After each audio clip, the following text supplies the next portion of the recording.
Hello everyone, thank you very much for joining us. Welcome to the fifth of our daily webinars for Invasive Species Week. I'm Lucy Cornwell from the GB Non-native Species Secretariat, and today I'm so pleased to be joined by Mark Outerbridge from the Government of Bermuda and Miles Darrell from the Bermuda National Trust. We also have my colleague James Millett here, who is our UK Overseas Biosecurity Project Officer. Before I hand over to Mark for our first talk, I have a few quick housekeeping things just to go through. So we're recording the webinar today and we'll make this available on our website later. We're going to be finishing at 10 to 3, but we should have some time for questions at the end. So if you do have any questions, if you can write those in the chat or the Q&A, then we'll go through them after both talks. If you have any technical issues, you can write those in the chat too. I'll keep an eye on that and try and help. If in doubt, just the best thing to do is probably to leave the meeting and rejoin. That normally sorts things out. So yeah, that is everything from me. So I will hand over to Mark for the first of today's talks. Good day, everyone. My name is Mark Outerbridge, and I work for the Bermuda government in the Department of Environment and Natural Resources. And I'd like to spend the next few minutes just talking a little bit about some of the emerging biosecurity risks that Bermuda is facing. And I first just want to introduce where Bermuda is. We are a small island situated east of the United States and north of the Caribbean. The closest landfall is actually Cape Hatteras, and it's still 650 miles away. We are a small group of islands, only 21 square miles in area, with around 63,000 people living here. Our geographic isolation has limited what species can arrive naturally, but of course, there are a lot of ways that humans can bring species here. We have around 1,800 international flights arriving, bringing some 400,000 visitors to Bermuda each year. We import over 80%, I believe, of what we consume is imported, and it's around 5,000 containers that are shipped, again, mostly from the United States. Each year we have some 200 cruise ships berthing at local ports. We also have numerous warehouses, grocers, farmers, plant nurseries, wholesalers. There's a lot of movement of goods coming into the island. And of course, every one of those is an opportunity for non-native species to arrive. So as I mentioned, there are several points of entry to Bermuda with direct access from the USA, Canada, and the UK. We also are connected to the Caribbean, mostly via private yachts. Sailing to and fro. Several years ago, we did a pathway analysis for Bermuda, and what we found was that for plants, horticulture is the most common pathway of entry here. Those would be plants that escape from a garden or seeds that are smuggled. For terrestrial invertebrates, they arrive either via transportation as contaminants, so something like a mealybug on fruit, which I'll get to in a minute, or as a stowaway, either on an airplane or on board a ship. And for vertebrate species, they arrive as stowaways, or they escape from captivity. And exotic pet ownership is also an important pathway for invasive alien species here. I have a picture of a freshwater crayfish because we have a feral colony that recently established itself. Yeah, so as I mentioned, this pathway analysis, I just want to very quickly just go over the numbers here. So for the terrestrial invertebrates, the vast majority are coming in as contaminants. For vertebrate species, they're escaping confinement, and the same for plants as well. A few examples on the bottom. We have an American green anole, a black widow spider, and a Cuban tree frog, all local, intercepted locally. I wanted to talk specifically about a few species that I think are particularly relevant. The first one is the red imported fire ant, which unfortunately did arrive here late last year. They were found in the main port area in our capital city and at a single private residence about 8 miles away from that port area. 7 colonies were treated immediately with contact insecticides and insect growth regulators. And we are trying very hard to stop them from becoming established. We've done hundreds of island-wide surveys. They're continuing. And we're also we have launched a public awareness campaign to educate the public about what to look for and who to report suspected sightings to. We're also dealing with mealybugs, in particular Pseudococcus jacks beardsley. It's not a species that is found here. We do have our own non-native mealybugs, but we don't want this one. They're arriving as a contaminant on bananas, which have been grown in South and Central America and shipped here through the United States. This species first appeared here in 2018, and as far as we're aware, they haven't become established. But essentially, what's happened now is that each shipment is requiring pre and post importation inspections. It's very labor intensive. Heavily infested bananas are destroyed. It is requiring a lot of vigilance to keep this particular species out from a product that is continually being imported here. The spotted lanternfly is one that, again, is not established here to the best of our knowledge. It's actually native to China, and it made its way to the United States several years ago, and they are now arriving on our shores via cruise ships. So right now, they are only established in the northeast region of the United States. They appeared on a cruise ship headed towards Bermuda in the summer of 2024. And what we found is that cruise ships coming from New York, New Jersey, and from Baltimore, Maryland are bringing these insects during the summer months, so between July and October. So far, these sapsuckers are found on the open decks of the cruise ships, and they are now part of the daily integrated pest management practices of the particular cruise lines. So the ships are being inspected at sea, and they're also being inspected at local ports. We do not want this agricultural pest to become established, and we expect that they will now continually arrive every summer because there are millions and millions of them in the States. And as far as I'm aware, they're not in Florida yet, but once they do become established there, it probably won't be very long before they start showing up on ships bound for the Caribbean. Cuban tree frogs are another species that we've locally intercepted. They're arriving primarily as stowaways on plastic-wrapped boats coming from Florida. We rely heavily on customs and shipping agents to help us with biosecurity on our borders.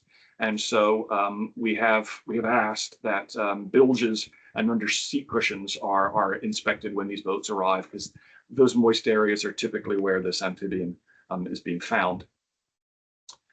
Raccoons are also popping up, not too frequently. We've only had 4 in the last 9 years, and they're coming as stowaways inside containers that have come from the United States and from Canada. Luckily, it's a fairly large, easy to spot animal, and we've managed to catch all 4. But they do continue to pose a risk, not just the species itself and what it can do, but also what may be on these mammals, ticks, any parasites that we obviously don't want coming onto our shores.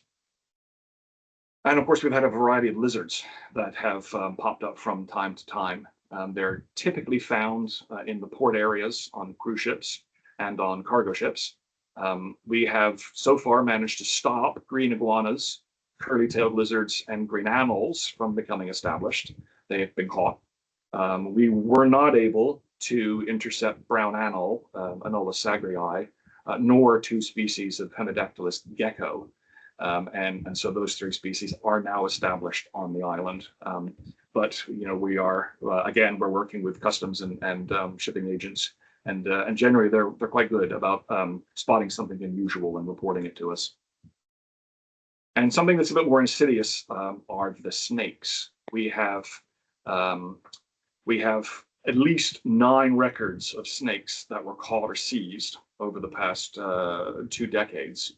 All of them are non-venomous, and there are 3 examples just here on the screen. They're beautiful animals. We feel that all of them were smuggled here. We do not have snakes living on Bermuda, and it's illegal to own a snake, to be in possession of one. And so these 3 were encountered in residential areas, so they were more than likely escapees from the illegal pet trade. And this is something that is very hard to manage.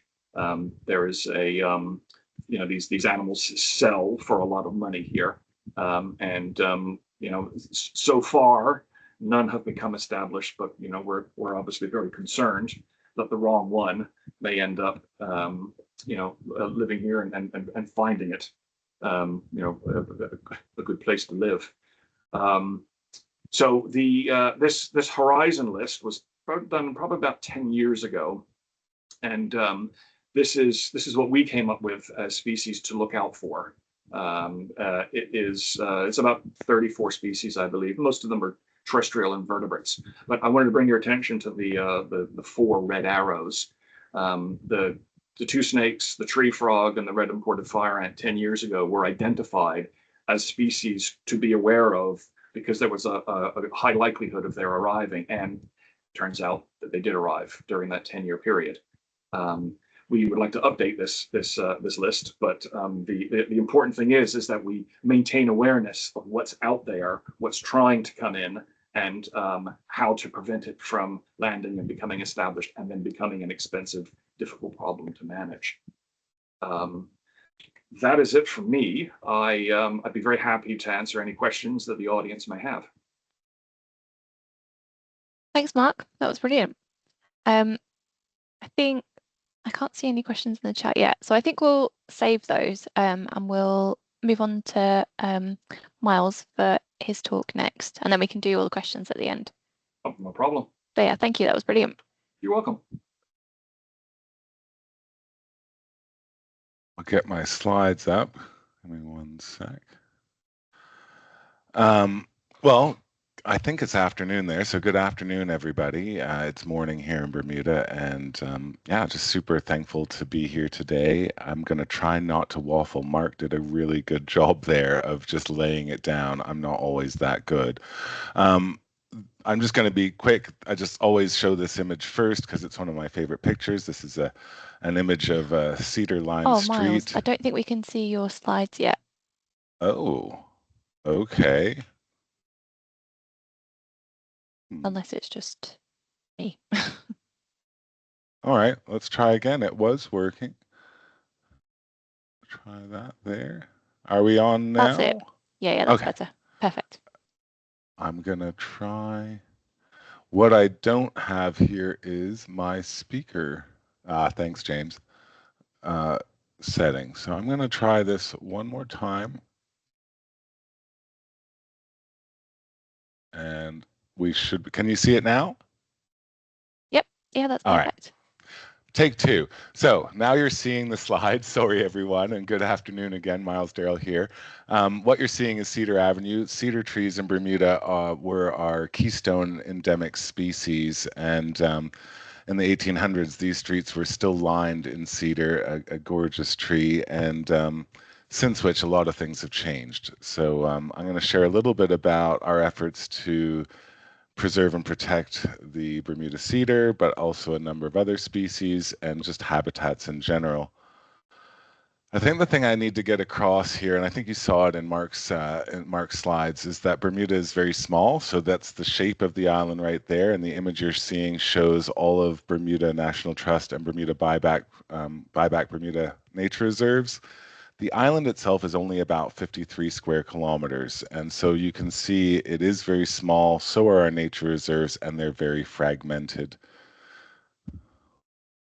I'm going to try and move through this a little quicker because I see Mark did and I want room for questions, but here's the same image, and this shows privately owned nature reserves, and actually most of them are government-owned nature reserves, so you get an idea of how fragmented and how they're located across the island. Any area outside of what I've demonstrated there is probably concrete housing or highly developed. So I guess this slide here is about showing how those open spaces are made out across Bermuda. Most of Bermuda is developed. You can see that 24% is residential. That's really highly densely populated residential areas, and then residential 2, they're a little bit more spread out.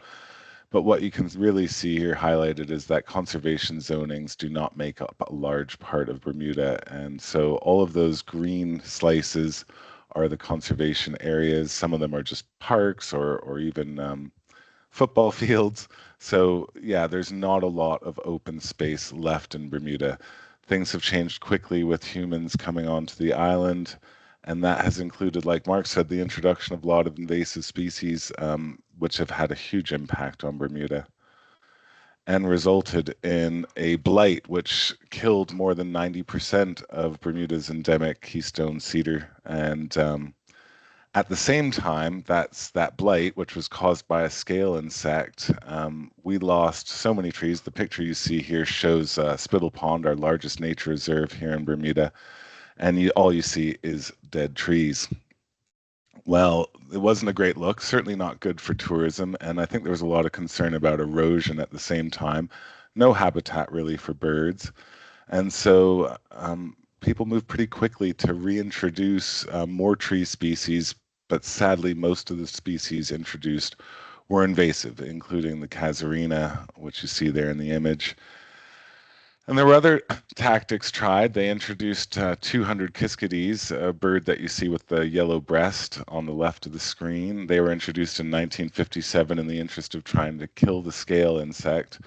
But in fact, that did not work at all. They killed numerous other insects and completely eradicated our endemic cicada. So it just shows the dangers involved in bioremediation. Bermuda now, since that loss of the Bermuda cedar, has 1,600 terrestrial plant species, possibly more by now, and only 27% are native. And that's saying a lot. 24 are top invasive species in the world. And I guess the big thing here is it means our canopy does not have much in the way of native cover.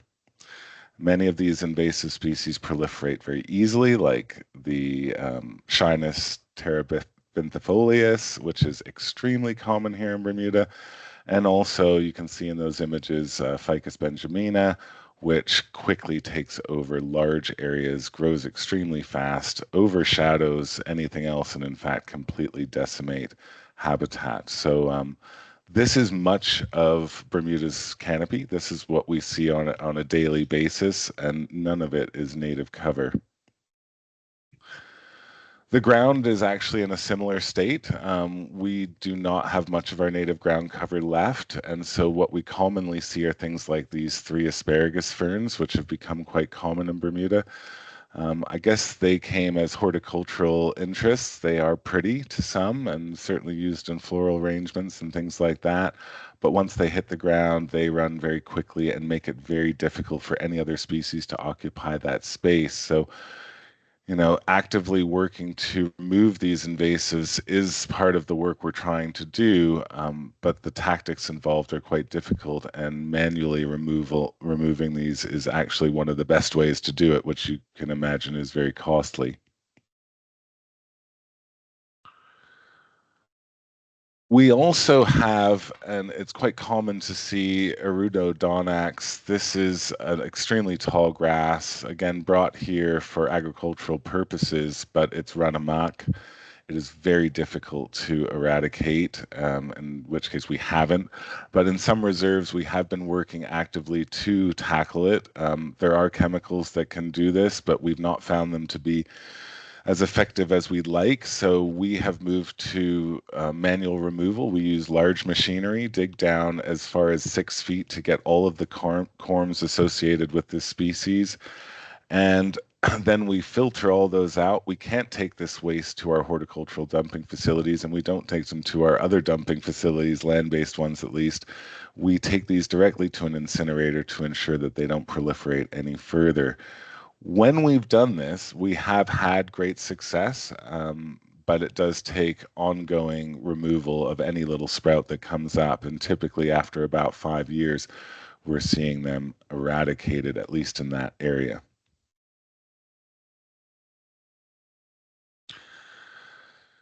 And a big commonly seen species here, Casuarina equistifolia. This was introduced, as I said, during the scale insect, the blight that killed our cedars. We were really worried about erosion, but ironically, this species has caused more erosion in Bermuda than any other species, I'd say. It roots into rock and is commonly found in our coastal areas. It will penetrate into that rock and grows very tall, taller than any of our native species.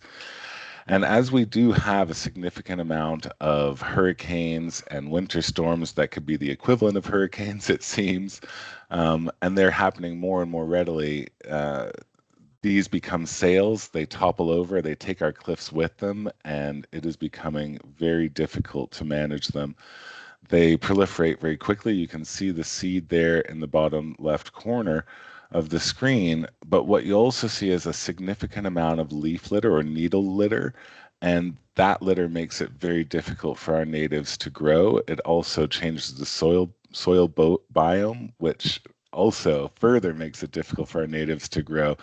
So eradication of this species is critical if we're going to preserve and protect native species and the island as a whole. I should mention that the chemical that we use to treat this is we use a common one, picloram, in a product called Tordon, and we apply this to the stump. We have found that applying this to a girdled section of the tree will also kill it, and there are cases where we'll actually what we call drill and kill. We'll just drill into the tree, kill at the cambium layer, and leave them there, just in the interest of mostly reducing cost, but also it can remain as some habitat for birds. And I guess what I wanted to get across with this slide is it's not just on land. Our marshes and our wetlands are completely overwhelmed with invasive species. Again, Mark mentioned how the horticultural trade has brought some of them in, and that's what we see here with the water lettuce. And they're pretty for your pond at home, but they're completely destructive to our wetland areas and our ponds. And of course, cattails, sylvinia have both shown up, and they're very difficult to tackle. They deoxygenate the water as well, and they also have the same impact that you see the red-eared sliders there are doing in making it very uninhabitable for our native fish, like the Bermuda killifish. So this is a much harder area for us to tackle currently. We are removing in the earlier stages, water lettuce, if we see it, or salvinia, but once it does get established, it becomes very difficult for us to address. We've got some lower hanging fruit, and we're kind of focused on that, I'd say. So I guess I just want to let you see what that looks like on the ground. This is Rebecca Middleton Nature Reserve in Paget, Bermuda, and what you see here is a corporate day where we had volunteers come out to help address making the reserve more friendly, more hospitable, but you can see it is overwhelmed with liana vines that have smothered all of the trees and made it very difficult. It's hard to imagine that on any one day, or certainly in a morning of volunteering, that much is going to come from this, and it was quite soul destroying quite often. And even the one native palm tree you can see in the center picture died by the time I started here at the Trust in 2018. So I guess what I'm saying is, like, 12 years ago, much of our work consisted of reacting to the problems, and yeah, we would tackle invasive species where we could, often with kind of limited funding and volunteer labor. And we've really tried to change things since I've been here today. Invasive species management has become kind of the foundation of much of our broader conservation program. And so removing invasives isn't necessarily the objective that I see as the priority. It actually, this alternative question, like what are the habitats we're trying to restore? What species are we restoring for? And what should we reserve? What should this reserve look like in 50 years? And so with that in mind, I decided that I would work on this one on my own on a daily basis, heading in on my lunch hour. And after about 3 years, we were able to get to the point where we were no longer 99% invasive species. We are now at about 80% native and endemic species, and that number continues to grow. I know there was a group there planting more native and endemics just yesterday, and it's a slow and steady progress. And I guess what I want to share is it wasn't just my lunch hours alone that made this possible. As I was there for lunch, people would walk by, ask me what I was up to. I'd give them a little insight, and next they were joining me in picking out little invasives and joining in. And after a short time, matter of months, it became a Sunday regular where we were regularly meeting. Groups were coming together on Sundays. And that way, in about 3 years, we were able to get to the point where we could install trails, restore the dry stone walls that were part of our cultural heritage, and next, school groups from the area were coming so that they could contribute because they wanted to be part of this success. And it also became a space to spend time, which it clearly couldn't have been prior. So this success built out an opportunity to try something different and grow. The site itself was only about a half an acre, so it felt very, very realistic, which is why I started there. But with a little more confidence and a little more insight gained, we moved to a larger space just down the road, Sherwin Nature Reserve.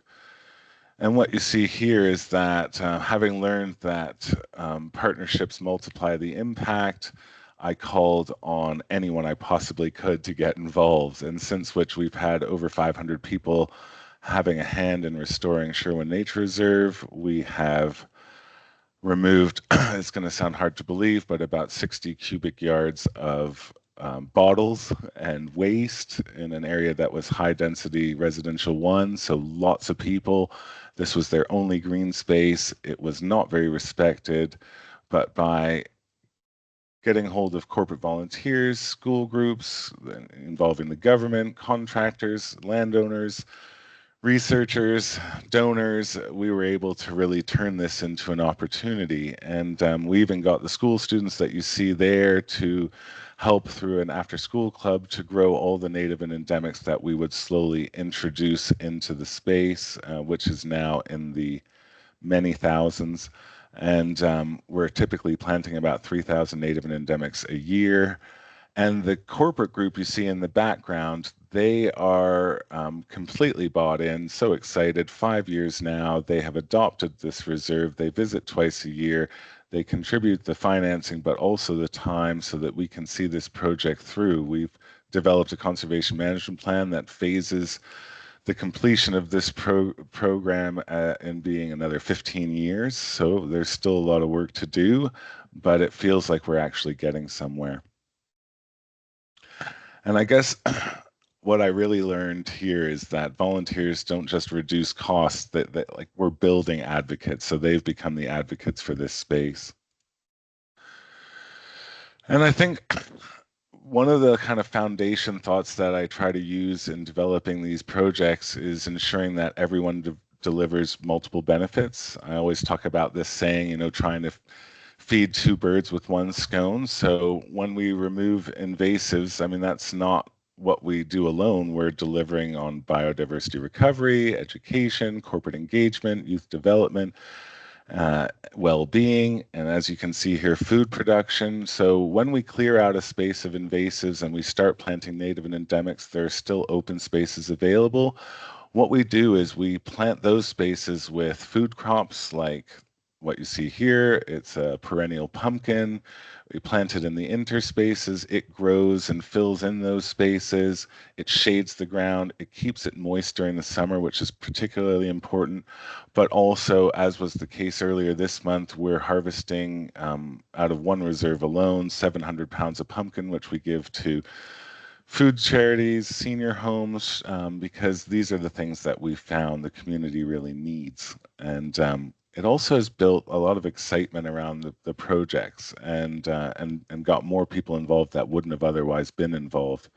So there's a lot of things that I feel like we're getting right, like the partnerships, the long-term commitment, the community ownership, the adaptive management.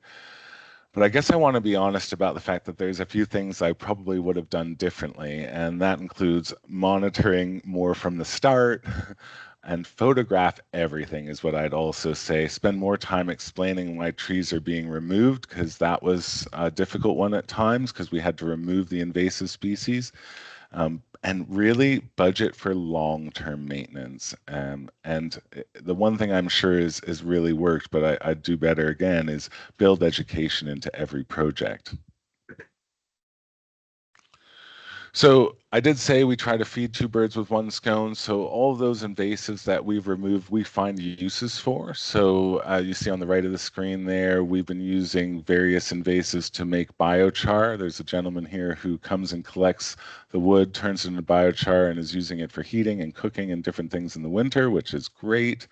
Alternatively, the allspice or pimiento de oca is a very hard wood, and we've been using that to create fencing. In the case here, we got a Darwin grant to put up this fencing to reduce the ability of cattle to find their way to Spittle Pond, which was becoming quite polluted. We also built a swale and a berm to catch the slurry, but it's the use of those invasives that reduce the cost significantly, because everything would have had to be brought in otherwise. So I think the thing that's really making our program distinctive isn't the scale. I mean, clearly it's small scale, we're very small, but it's that we've managed to turn it into a vehicle for almost everything else that we care about. Every invasive tree removed becomes an opportunity to restore habitat, involve volunteers, train young conservationists, strengthen corporate partnerships, collect ecological data, educate the public, and inspire support for Bermuda's natural heritage. So I guess the biggest learning in all of this is that everyone has a role to play. Many of our invasive species have a detrimental impact on not just the environment, but our built heritage, our cultural heritage, and our way of life. And anyone who's ever had a Ficus benjamina in their wall or their roof will tell you how costly and damaging it can be. I guess protecting Bermuda's unique natural heritage isn't about returning to the past. It's about ensuring future generations inherit an island that is richer in nature than the one we see today. So thanks for listening. Thank you, Miles. That sounds like amazing work. And it's so nice to hear about like the wider impacts of bringing the community together and like restoring places for them to enjoy. Thank you. Yeah, for sure. We have a couple of questions already. So if people do have questions, if you can write those in the chat or the Q&A. Mark, the first one is for you. So someone's asked about the Bermuda cruise port biosecurity. How far away from the island does your biosecurity method start, or is it at the time of docking? No, for the lanternfly specifically, it actually starts when that cruise ship leaves their home port. So when we realized that this was going to be a real and ongoing pest situation, an alert was generated by our department. It was sent to all the ships that come here and do business with us, and it outlined, what we would like them to do before arriving in Bermuda. And a ship that leaves New York or Baltimore generally takes not quite 3 days. So we basically asked them to do regular surveys of the ship, record all of the spotted lanternflies that they encounter, explain how it was that they treated them, and then 24 hours before arriving here, they have to submit that information to us so that we then make a decision. Do we go out and meet that ship at sea if we think that there's still a high risk of a lot of live insects being on board? We will go and meet them before they even come to the port, or we will wait for them to tie up alongside the dock, and then within an hour or so of their arrival, we'll send people on board to then do a physical inspection. And so the active management does start as soon as the ship leaves, because if they're leaving in the summertime, there are tens of millions, probably, adult lanternflies buzzing around, and hundreds of them can make their way on board the ship. That ship then departs, and we have been asking them to start. Mostly what they do is they use a contact insecticide. So when they see a lanternfly, they'll give it a spray, and then collect the body, and then they record how many live ones, how many dead ones, and then that report gets sent to us 24 hours before the ship arrives. Thanks, Mark. We've got a hand up, so I'm going to see if we can. Okay, Patricia, I think you should be able to talk, although it looks like you're on mute. Mm-hmm.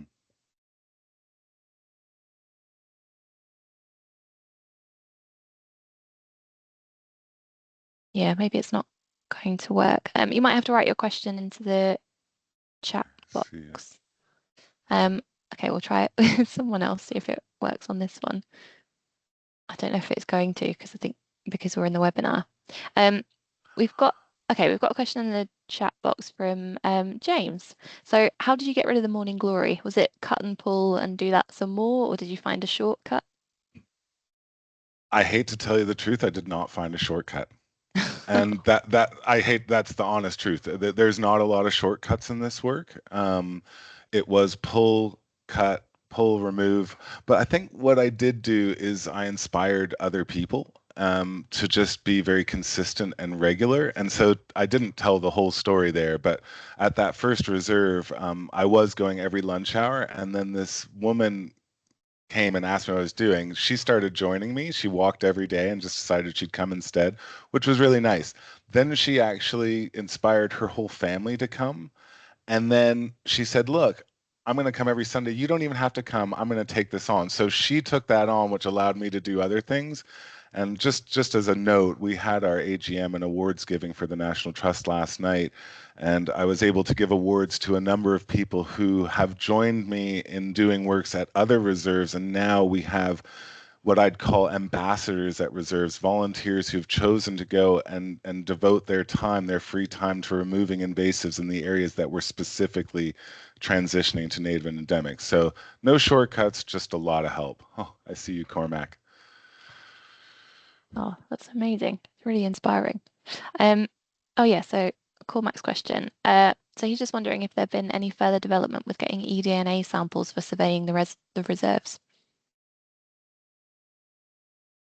I have not had any luck just yet with that, but thank you for the reminder. It's certainly something that we're doing. I think we're getting a lot more insight. I know Mark's been out doing a lot of field work. He'll probably be able to speak more to this, but I see that as a way to kind of move forward the work that we're doing, improve it, but also garner a better understanding of how to move forward. But Mark, can you provide some further insight there?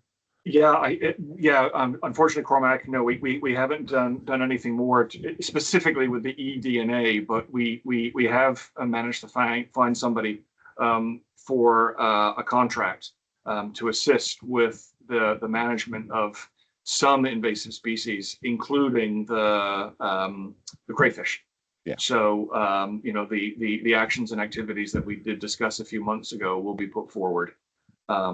And if there is the ability for us to find someone to do the eDNA work, then absolutely we can use that as part of the regular monitoring. But right now we haven't started on that one.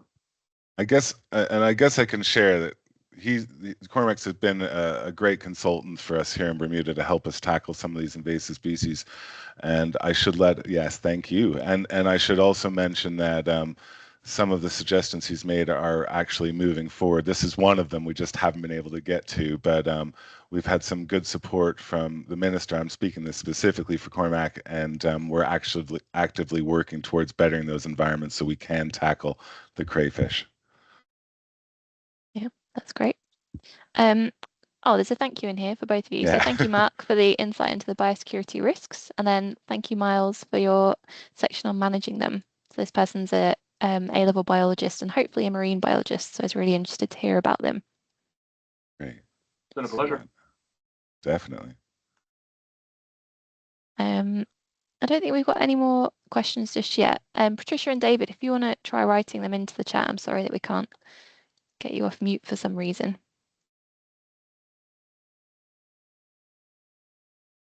Thank you, Nancy. Yeah. What are your next steps, Miles? Next steps. Well, I guess I shared some of the things I feel like we could be doing better. And so I'm trying to actively develop a better monitoring program so that we can get a better insight on how to tackle that.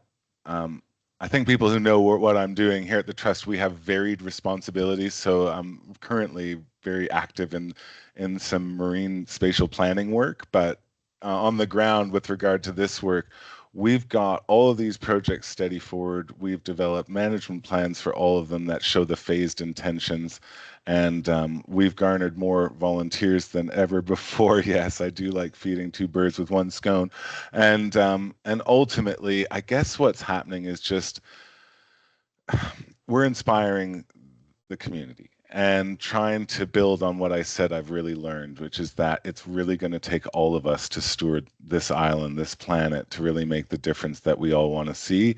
And we're just going to continue that work. The projects are very long term, but we're actively moving them ahead.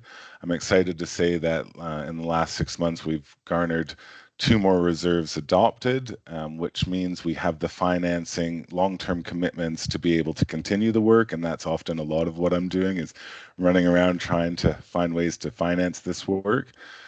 So we're just going to continue doing what we're doing. Our Eco Club is growing more plants than ever, so we will probably exceed our highest planting again this year, and our school visits are increasing significantly.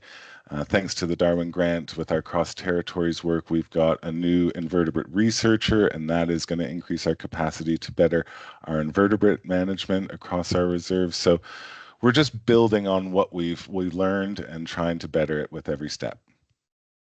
Yeah, that's brilliant. We've got a question here from, oh, sorry.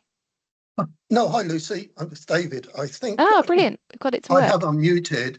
So I just wanted to thank both Mark and Miles for their presentations. I lived and worked in Bermuda for 30 years. I moved back to the UK.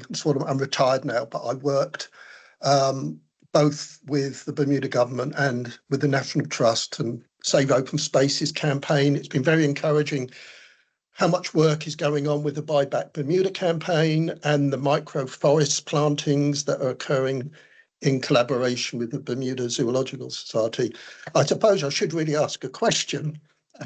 This one really goes to you, Mark. It's to do with the marine environment, which I would suggest that the biggest invasive problem in the marine environment is the lionfish. Would you consider them established now on the Bermuda Reef system? Most definitely, yes. Yeah, they are definitely established. The first sighting, confirmed sighting, was back in 2000. What happened was there was that species was I'm correct me if I'm wrong, Miles, but I consider that species as probably, you know, it's had the biggest impact in terms of public awareness. There was a task force that grew around trying to manage that fish, and we have 4 tournaments a year to raise awareness, but also to try and keep the numbers down on the shallow water inshore environment. Unfortunately, the lionfish is not going away, but there's been a lot of awareness about its delicious meat. And you know, there is an on-island demand for lionfish. Ironically, the demand is much higher than the supply right now. Yeah. There's something curious going on with its seasonal abundance. In the wintertime, it seems to be a lot more accessible in the wintertime. So people that go out and do the swimming and do the spearfishing in the wintertime are landing far more than the exact same dive in the summertime. So we don't really have a heavy abundance year round, but it is seasonal, and you know, people are very aware of it. Well over 1,000 people have been licensed over the years by our fisheries department to catch them with short spears. It's just a fish that we are going to have to live with, unfortunately. I think if I could just add to that, I learned a lot from, and thank you, David, again.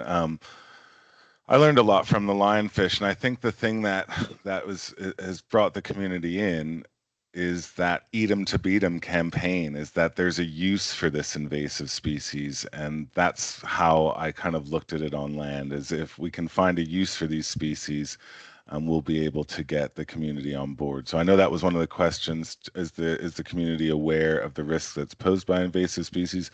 I think that we're getting more and more aware, and lionfish really started that process. And we're just continuing down the same path, trying to generate ways that these species can be used as part of the eradication process. I would suggest you could probably adopt the same approach to the crayfish, because in the UK we have a invasive American red signal crayfish, which is competing and outcompeting the white-clawed crayfish on our waterways here. But they're a perfectly edible species, but it's just a question of the identification for general members of the public, and you need to be licensed to catch them in the first place. But in Bermuda, am I correct in thinking there are no native crayfish species? Not freshwater ones, no, that's right. Not freshwater ones, no. So maybe you could adopt the same approach. Yeah, we're hoping it's not going to come to a situation where the numbers are that plentiful, but I totally agree. That's already been discussed. Definitely. Good point. Yeah. Grand. Anyway, thank you both. No, it is a very valid point, is trying to get the general person in the public to not just understand, what the species is or what it's doing, but by putting a value on it, as Miles said, it's the most realistic way of getting them engaged. If they can, like our casuarina makes wonderful firewood. When we go into a nature reserve and we cut a casuarina down, we'll often cut them into small enough pieces so the public can carry them away and then dry them out and burn them. And that is how you really get sort of, I think that's how you get the average person in the public to help with this whole topic. Yeah, and I noticed, Miles, when you were talking about the Dennis Sherwin Reserve, the amount of bottles and litter you removed. Yeah. When I moved back to the UK, I worked with volunteers for Keep Britain Tidy, and I know there's Keep Bermuda Beautiful, which has a similar approach. And Keep Britain Tidy's approach to litter was, if you put a value on it, i.e. a return a deposit scheme, you're more likely to reduce littering and at the same time get the public awareness raised on that as well. I know that the same approach can't be adopted in Bermuda because, as you say, it's everything has to be imported, and therefore everything has to be either recycled or disposed of on land, because you wouldn't be able to export. I think that's a good point. And I think the truth is we are now trying to use our glass bottles as aggregate, and as certainly on our golf courses, I know that sounds crazy, we're using it to increase drainage so that we can get better grass growth. And so it's just another case of trying to find a way to use the thing that's causing the problem. It's a really good point. Yeah. Okay, I think we've got time for a couple more questions. So there's one here. Do you have much support or collaboration from other overseas territories or other island nations? I would jump in right away and say yes. I see also further down Helen Roy's name in the chat, and Helen has been an inspiration and certainly done a lot of horizon scan work. I think Mark would say the same thing, and I am open about the fact that I'm on the executive board for the UK Overseas Territory Conservation Forum, so I do get a lot of insight from the other islands, and they really inspire me and provide a lot of the ideas. So yeah, the support's definitely there. As we said, we've also received Darwin grants. I know Mark could say the same. Those are the ways in which we're getting a lot of support and inspiration, so definitely. Yeah, and the networking too. James Millett and Gillian Key, previous to James, have been very, and Helen as well, have been very, very helpful in connecting us all together. So we have a WhatsApp chat group that was created because of a workshop last year that allows us to very quickly talk about emerging species and get that kind of collegial feedback that often you don't get when you're sort of a small department in a little island in the middle of nowhere. Yep. Yeah. And then Mark, one last one for you. How do you actually enforce biosecurity in the shipping industry? Is it through international maritime law? Oh, that's a whole presentation in itself. Enforcement is a very, very tricky. We do have an Invasive Species Act, which was actually enforced only a few years ago.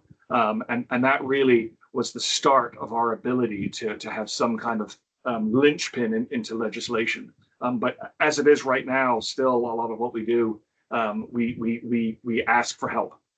We make the agents aware, and generally what we have found is that there is there's an understanding and a desire to not make things worse. We're not shutting down international shipping. We're trying to highlight the risks, because of course these are plants and animals that we all have to live with. So if the spotted lanternfly does become established, it's something that the community is going to have to deal with. And so yeah, we are still, to answer that question, we're still forging ahead through the thicket. Yeah. Brilliant. Okay, I think we're going to have to close there, but thank you so much, Miles and Mark, for your brilliant talks and all the brilliant questions and answers. Yeah, and thank you everyone for joining us. We'll make the recording available on YouTube for anyone that couldn't join us.